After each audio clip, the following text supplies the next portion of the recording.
Ngayon po ay Miyerkules ng ika-20 linggo sa karaniwang panahon. Pagbasa mula sa Aklat ng Mga Hukom. Noong panahong iyon, ang mga taga-Sikem at Bet-Milo ay sama-samang nagpunta sa may sagradong puno ng ensina sa Sikem at itinilagang hari si Abimelek. Nang mabalitaan nito ni Huotam, tumayo siya sa itaas ng bundok ng Gerizim at humiyaw. Mga taga-Sikem, makinig kayo sa akin at makikinig sa inyo ang Diyos. Noong unang panahon, nag-usap-usap ang mga punong kahoy upang pumili ng hari. Sinabi nila sa olibo, "Ikaw ang maghari sa amin." Sumagot ang olibo, "Kakailanganin kong itapon ang aking langis na gamit sa pagpaparangal ng mga Diyos at sa mga tao kung ako ang mamamahala sa inyo."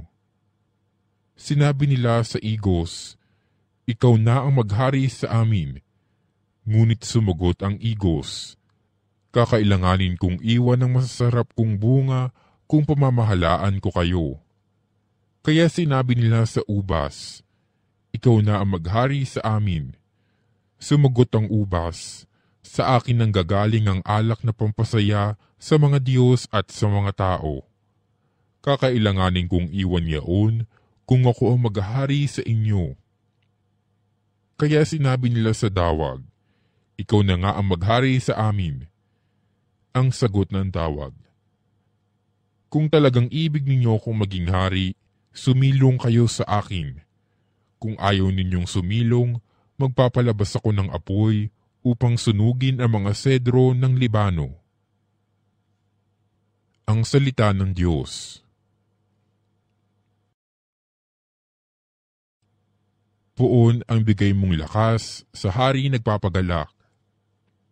Nagagalak ang hari o puon dahilan sa lakas mong bigay. Siya'y nagagalak sa kanyang tagumpay. Binigyan mo siya ng lahat ng kanyang mga kailangan at iyong dininig kanyang kahilingan. Puon ang bigay mong lakas, sa hari nagpapagalak. Dinalaw mo siya na ang iyong taglay ay gintong korona. Iyong pinagpalat pinutungan siya.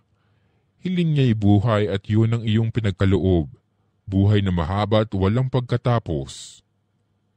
Puon ang bigay mong lakas, sa hari nagpapagalak.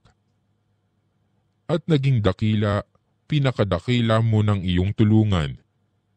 Naging bantog siya at makapangyarihan. Iyong pinagpala ng pagpapala mong walang katapusan, nagagalak siya sa iyong patnubay.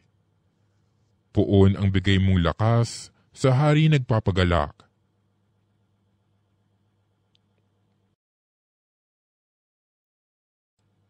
Ang mabuting balita ng Panginoon ayon kay San Mateo. Noong panahong iyon, sinabi ni Jesus sa kanyang mga alagad ang talinhagang ito.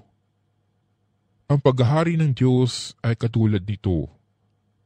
Lumabas ng umagang-umaga ang may-ari ng ubasan upang humanap ng mga manggagawa. Na magkasundo na sila sa upa na 1 denaryo maghapon, sila'y pinapunta niya sa kanyang ubasan. Lumabas siyang muli na mag-iikasyam ng umaga at nakakita siya ng iba pang tatayo-tayo lamang sa liwasang bayan. Sinabi niya sa kanila, "Pumaroon din kayo at magtrabaho sa aking ubasan at bibigyan ko kayo ng karampatang upa." At pumaroon nga sila. Lumabas na naman siya na mag-12 ng tanghali at nang mag-ikatlo ng hapon at gayon din ang ginawa niya. Na mag-5 ng hapon, siya'y lumabas uli at nakakita pa ng mga ibang wala ring ginagawa. Sinabi niya sa kanila, "Bakit kayo tatayo-tayo lang dito sa buong maghapon?" "Wala pong magbigay sa amin ng trabaho sagot nila. At sinabi niya, "Kung gayon, pumaroon kayo at gumawa sa aking ubasan." Pagtatakip silim, sinabi ng may-ari ng ubasan sa kanyang katiwala, "Tawagin mo na ang mga manggagawa at sila'y upahan, magmula sa huli hanggang sa buong nagtrabaho. Ang mga nagsimula ng mag-iikalima ng hapon ay tumanggap ng tig-1 denaryo. At nang lumapit ang mga nauna, inakala nilang tatanggap sila ng higit doon. Ngunit ang bawat isa'y tumanggap din ng 1 denaryo. Pagkatanggap nito, nagreklamo sila sa may-ari ng ubasan.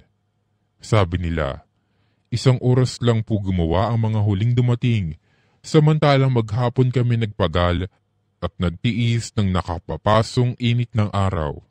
Bakit naman po ninyo pinagpare-pareho ang upa sa amin? At sinabi niya sa isa sa kanila, Kaibigan, hindi kita dinadaya. Hindi ba't nagkasundo tayo sa 1 denaryo? Kunin mo ang ganang iyo at umalis ka na. Maano kung ibig kong upahan ang nahuli ng tulad ng upa ko sa iyo? Wala ba akong karapatang gawin ang aking maibigan sa ari-arian ko? O naiinggit ka lang sa aking kabutihang loob?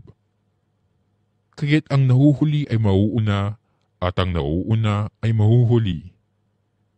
Ang mabuting balita ng Panginoon.